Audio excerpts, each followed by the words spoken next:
Koleksiyona Aleksandra Jaba di dîroka xebatên Kurdî de ciyekî girîng dadigire. Her ku nirxê vê koleksiyonê bêtir tê fêmkirin, nirxê berhevkarê wê jî beramberê wê bêtir dibe.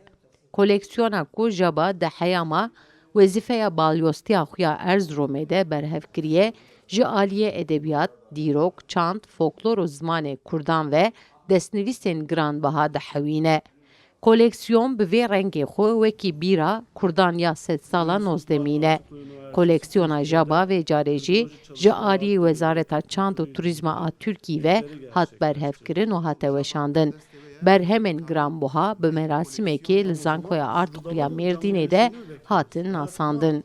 2024 da navbera zanîngeh û Wezareta Çandî da protokolekî hat îmzekirin. Divê protokolî de wekî xwediyê arşîvê enstitû üniversite û mafê çapkirinê da wezaretê û 2025 dawiya 2025 da zê ev koleksiyon wekî 69 dosya 39 berhem 13 kitap û 15 cilt hat çapkirin.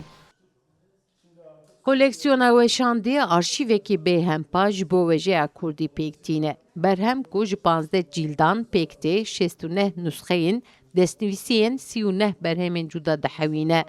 Arşîv bi taybetî nivîsên orjînal ên kesayetên pêşeng, ên wejeya klasîka Kurdî, stêrkên wekî Helbestvan Feqiyê Teyran, Ehmedê Xanî û Melayê Bateyî ve dihewîne.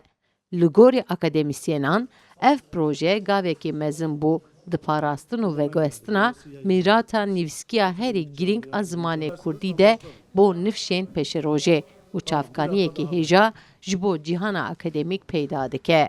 Armanca sereke avê xebatê ye ku ji bo xwendevanên nû ji bo nifşa nû çanda xwe naz bike, helbestkarên xwe naz bike, antropolojiya xwe naz bike, folklora xwe naz bike û li gel wî jî rehê Kurdên berê hîs bike. Yani ez bawerim xwendekarek dema berê xwe bide van berhema wê serdemê hîs bike. Çima çünkü hem têde helbestên wê demê hene yê pêşiya wî hene û gelek behsa adet û çanda Kurda jî tê kirin, antropolojiya Kurda tê kirin.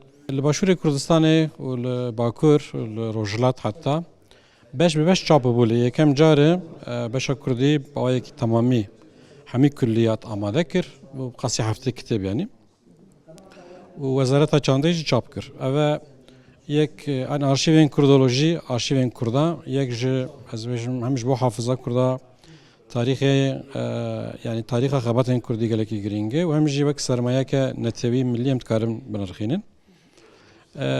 Li ser derbarê ziman de jî gelek xebat tê de derketin. Mesela sed û heftê sal berê Mela Mahmûdê Bazidî bi taybetî çend kitêbê wî derketin ku rêzimana kurmancî yeka pir bi teferruat û berfireh tê de heye. Kêşana karên Kurdî wek kitêbek cuda tê de hebû. Rahînanên zimanê Kurdî Mela Mustafa amade kiribû ew wek sürprîz xebatek balkêş bû. û dîsa li ser ziman yani û rêziman yani çend hebeyê rast Mela Mahmûdê Bazidî yani ji wergeranê wî tê de peyda bûn. Xebata çapkirina berhevkirina koleksiyona Jaba ji aliyê akademîk ê projeyê bi hevkariya mamosteyên Fakülteya Beşa Zimana Çanda Kurdiya Zanîngeha Artukluya Mêrdînê ve hatiye meşandin. Sevda Kaplan, Kurdistan TV, Mêrdîn.